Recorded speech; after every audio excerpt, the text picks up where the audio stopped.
Assalamualaikum warahmatullahi wabarakatuh. Perkenalkan, nama saya Nuryanti Karimah dengan NPM 1012054 dari kelas G4 dengan prodi manajemen. Di sini saya akan mempresentasikan tugas ujian akhir semester dari mata kuliah Ilmu Ekonomi yang dibimbing oleh Bapak Dr. Insinyur Eka Purwanda SEMSI yang bertemakan tentang pengaruh COVID-19 terhadap perekonomian di Indonesia.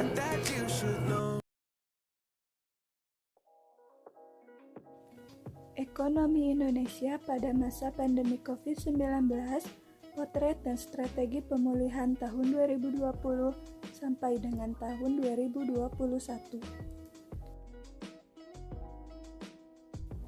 Adapun isinya yaitu mengenai yang pertama, dampak ekonomi COVID-19, yang kedua, regulasi pemulihan ekonomi nasional, yang ketiga, strategi kebijakan pemulihan ekonomi nasional atau PEN pada tahun 2020 dan tahun 2021.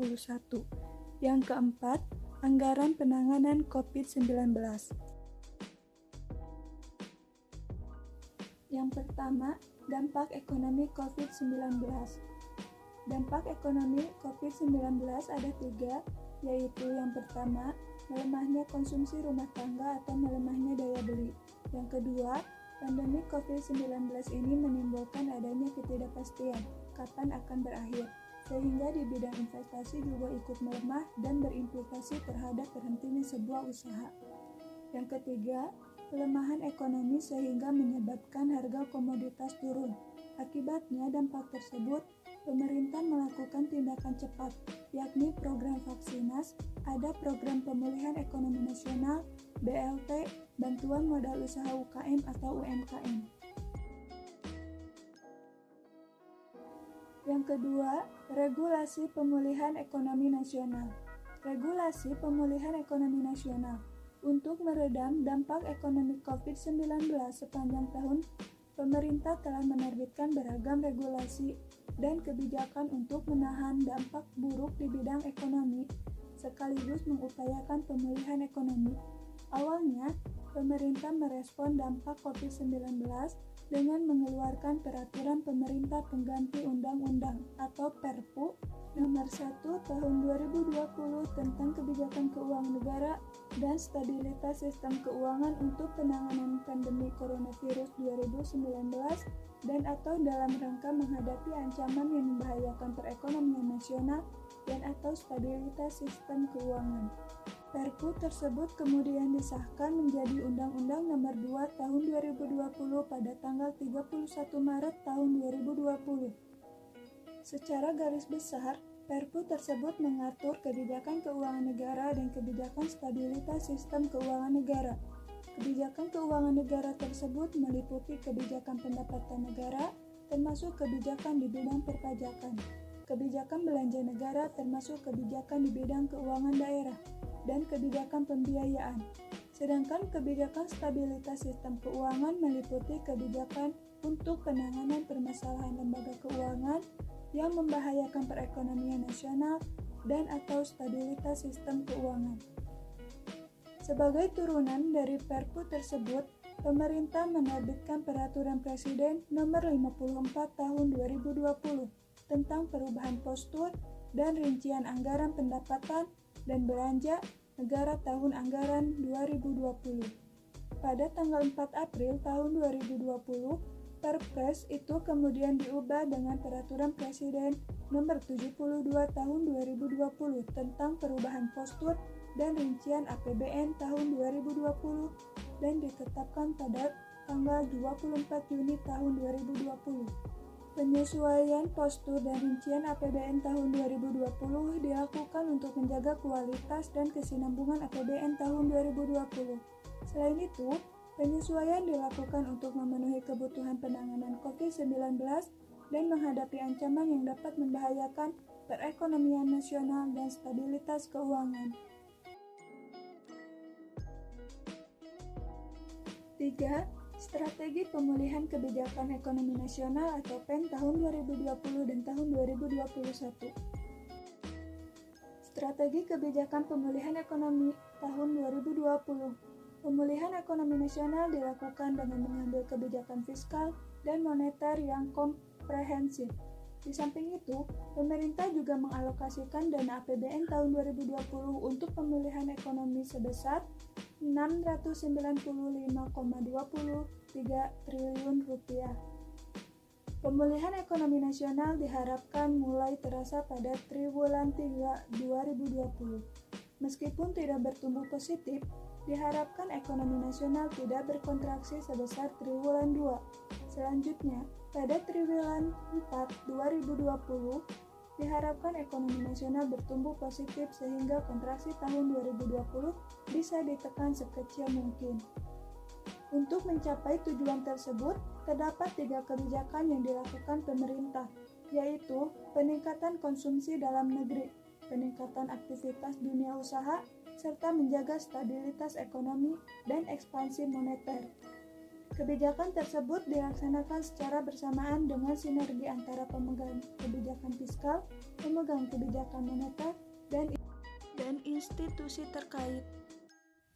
Strategi Kebijakan Pemulihan Ekonomi tahun 2021. Untuk mendukung pemulihan ekonomi, sepanjang tahun 2020, pemerintah telah mengalokasikan anggaran sebesar Rp695,23 triliun untuk belanja penanganan COVID-19 dan Program Pemulihan Ekonomi Nasional atau PEN.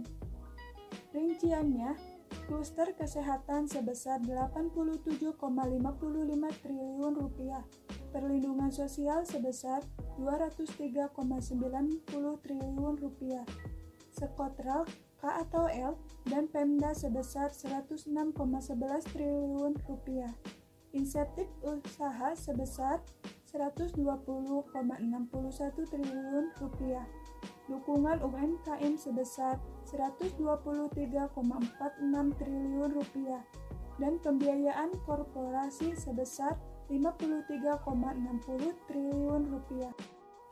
Anggaran biaya PEN dapat dikelompokkan menjadi 2 bagian, yaitu dari sisi permintaan atau demand side dan sisi penawaran atau supply side tanpa memasukkan biaya kesehatan.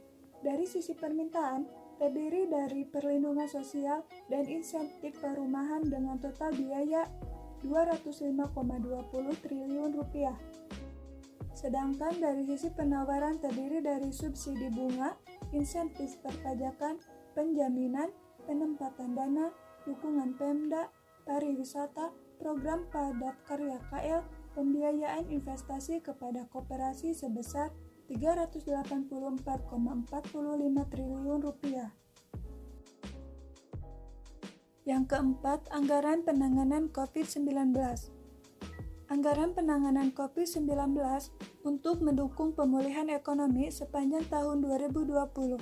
Pemerintah telah mengalokasikan anggaran sebesar Rp695,23 triliun untuk belanja penanganan COVID-19 dan Program Pemulihan Ekonomi Nasional atau PEN. Rinciannya, kluster kesehatan sebesar Rp87,55 triliun, perlindungan sosial sebesar Rp203,90 triliun, Sekotral, K atau L, dan Pemda sebesar Rp106,11 triliun, insentif usaha sebesar Rp120,61 triliun, dukungan UMKM sebesar Rp123,46 triliun, dan pembiayaan korporasi sebesar Rp53,60 triliun. Anggaran biaya PEN dapat dikelompokkan menjadi 2 bagian, yaitu dari sisi permintaan atau demand side dan sisi penawaran atau supply side tanpa memasukkan biaya kesehatan. Dari sisi permintaan, terdiri dari perlindungan sosial dan insentif perumahan dengan total biaya Rp205,20 triliun. Sedangkan dari sisi penawaran terdiri dari subsidi bunga, insentif perpajakan, penjaminan, penempatan dana, dukungan Pemda, pariwisata, program padat karya KL, pembiayaan investasi kepada koperasi sebesar Rp384,45 triliun.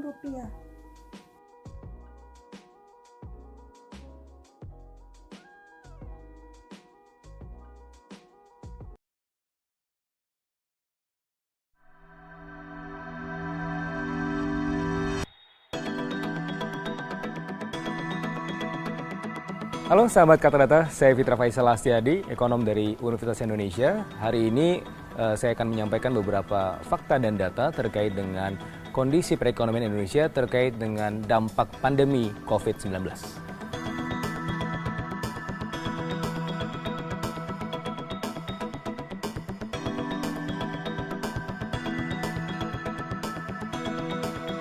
Pandemi COVID-19 sebagaimana yang dinyatakan oleh WHO ini sudah berdampak global. Ini akan menyerang tidak hanya China tapi juga negara-negara yang lain. Sebelumnya China terkena dampak paling serius dan itu sebenarnya sudah cukup mengkontraksi perekonomian Indonesia. Jadi setiap 1% perekonomian China turun, perekonomian Indonesia turun sekitar 0,2%. Dan oleh karenanya kemungkinan besar ini juga akan berdampak pada kemungkinan atau potensi krisis atau resesi global.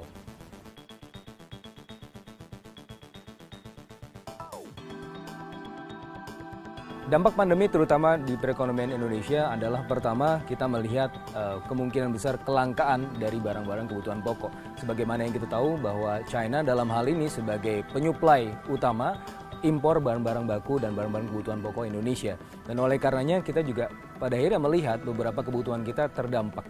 Kelangkaan dari impor bahan baku terutama itu akan kemudian mengkontraksi kemampuan industri untuk kemudian berproduksi dan kemudian menciptakan nilai tambah.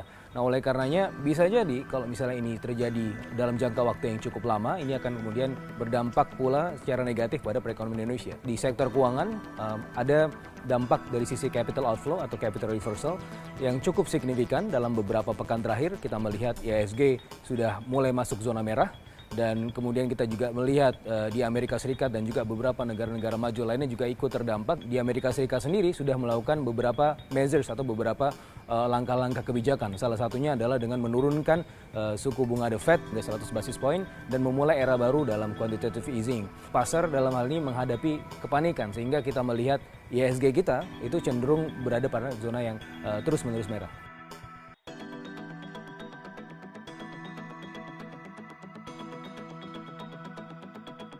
Ada beberapa langkah yang bisa pemerintah lakukan. Dimensinya ada di jangka pendek, jangka menengah, dan juga jangka panjang. Di jangka pendek tentunya bagaimana pemerintah dalam hal ini menjaga kestabilan harga. Dari sisi kestabilan harga berarti kita harus berbicara mengenai relaksasi impor untuk kebutuhan bahan baku, kebutuhan industri, dan juga kebutuhan barang-barang konsumsi. Dan kemudian menjaga agar stok pangan, stok kebutuhan pokok, dan juga stok kebutuhan tersebut yang terkait dengan industri tetap ada dan tidak kehabisan gitu. Sementara di jangka menengah, selain kita juga harus mencari pasar baru selain China untuk target ekspor maupun impor, juga kemudian harus dilakukan beberapa intervensi kebijakan baik fiskal maupun moneter.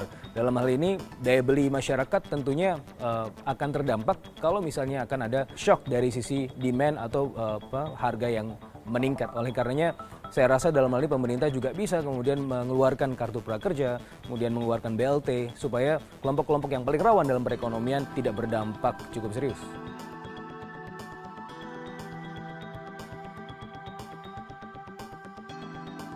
COVID-19 ini adalah musuh tidak terlihat karena tidak ada yang tahu berapa lama dan vaksinnya pun belum ditemukan.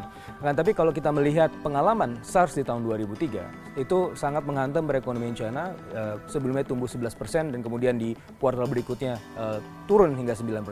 Tapi kita bisa menyaksikan setelah itu, setelah virus itu di-contain, di kuartal ketiga dan keempat, itu bahkan pertumbuhan ekonomi China tumbuh double digit, artinya ada rebound. Dan dalam konteks ini kita juga bisa banyak berharap, karena secara fundamental sebenarnya tidak ada yang, atau belum ada yang sangat terganggu. Mungkin kita akan menderita di tahun 2020, tetapi once ini selesai, saya rasa potensi rebound akan cukup besar.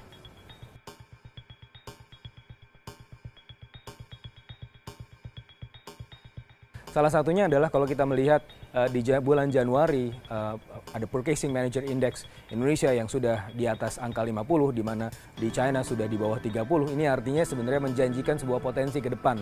Ada juga kemungkinan bahwa pasar-pasar yang sebelumnya sangat tergantung pada China itu akan mengalihkan pasarnya, salah satunya adalah ke Indonesia. Potensi ini bisa kita lihat setidaknya kemarin di bulan Februari ketika ada surplus neraca dagang, yang mana ini jarang sekali terjadi. Nah, dari sini itu menjanjikan sebuah potensi ya di jangka panjang, di mana kita bisa menjadi pasar alternatif selain China.